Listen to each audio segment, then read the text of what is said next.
On 12 March, 8 days after the day of poisoning, I was summoned by Foreign Secretary Johnson, who put forward 24-hour ultimatum to explain the Russian government's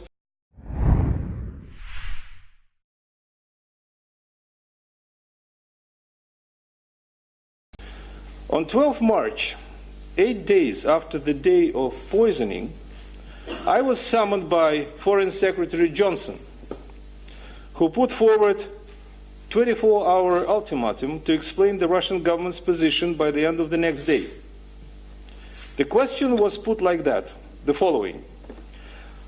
Either the incident in Salisbury was a direct act of the Russian government against the UK, or the Russian government had lost control over a nerve agent that the Foreign Secretary identified as A234 and allowed it to get into the hands of the others.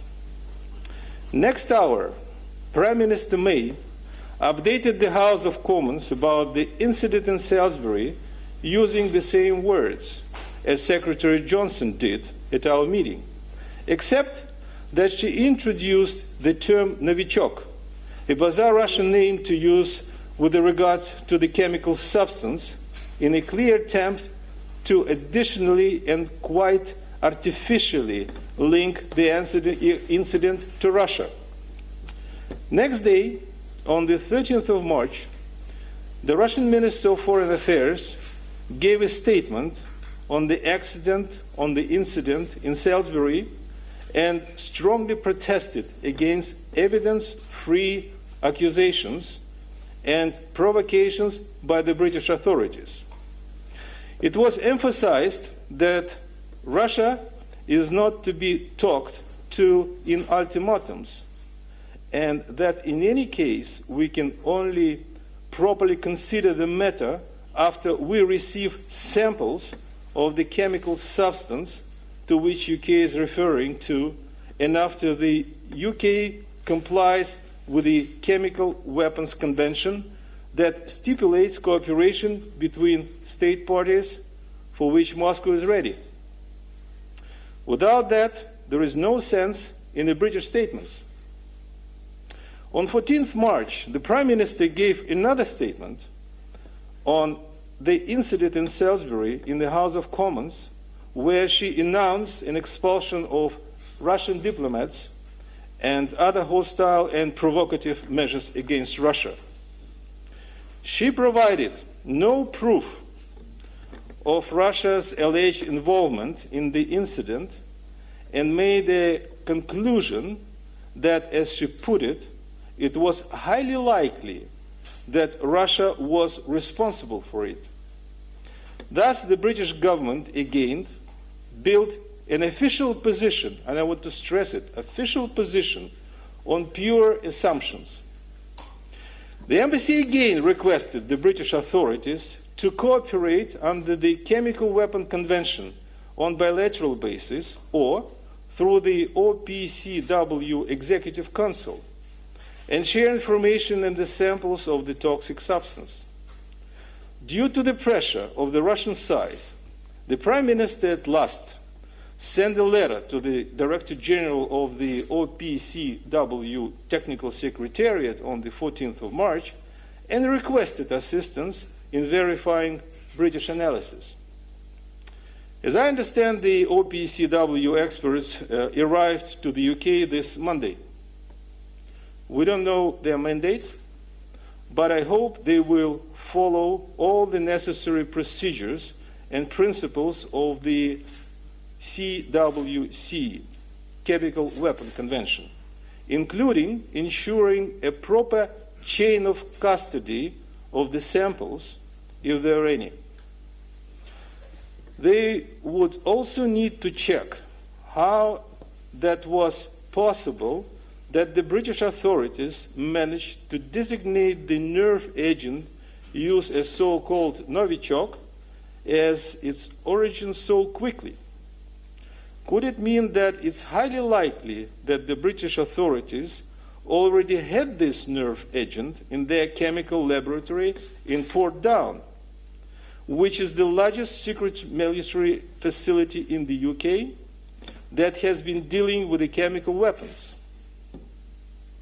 Is it a coincidence that this chemical weapons facility is only 8 miles away from the site of the incident? How did doctors decide what antidotes to administer to the victims?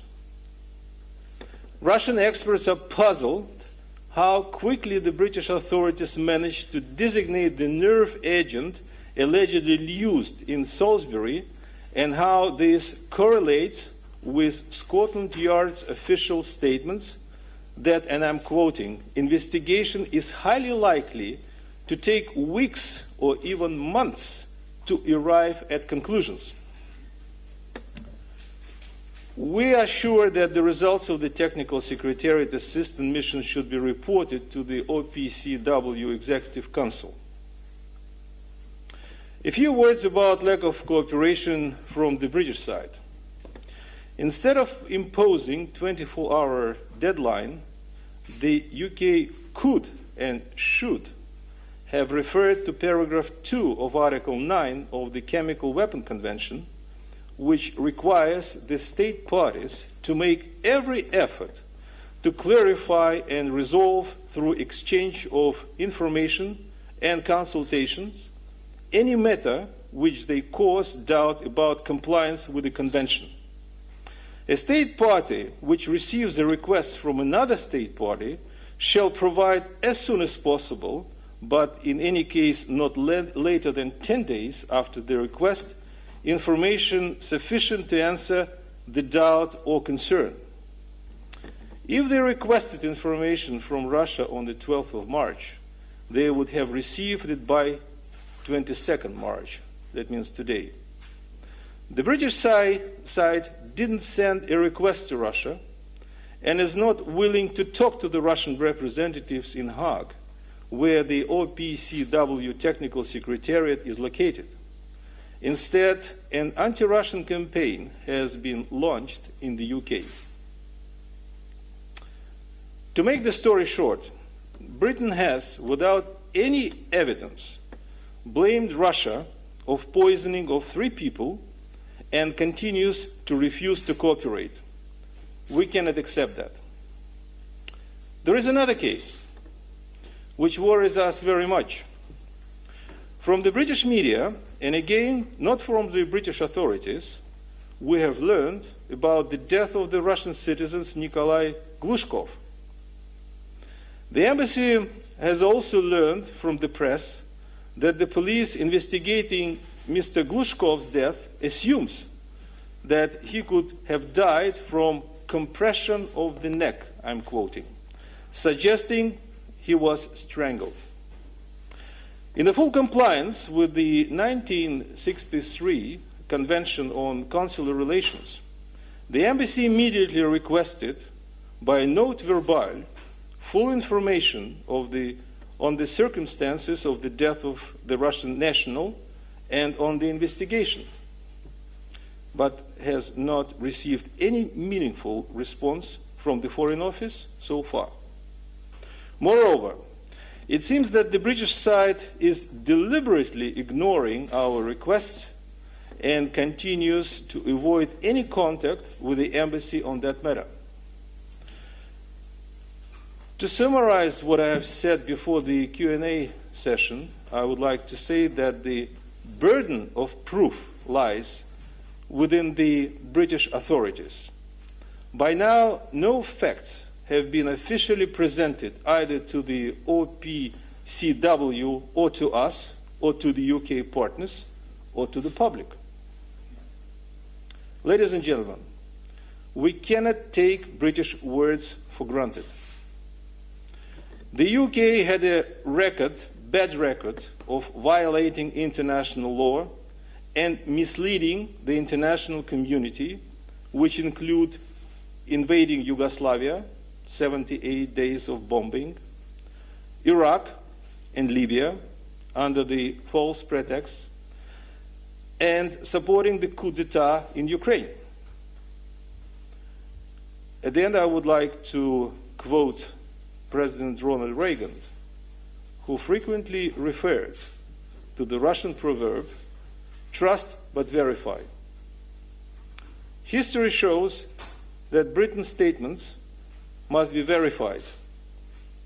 We demand full transparency of the investigation and full cooperation with Russia and the OPCW. So this is the end of my remarks, and I'll be happy to answer your questions.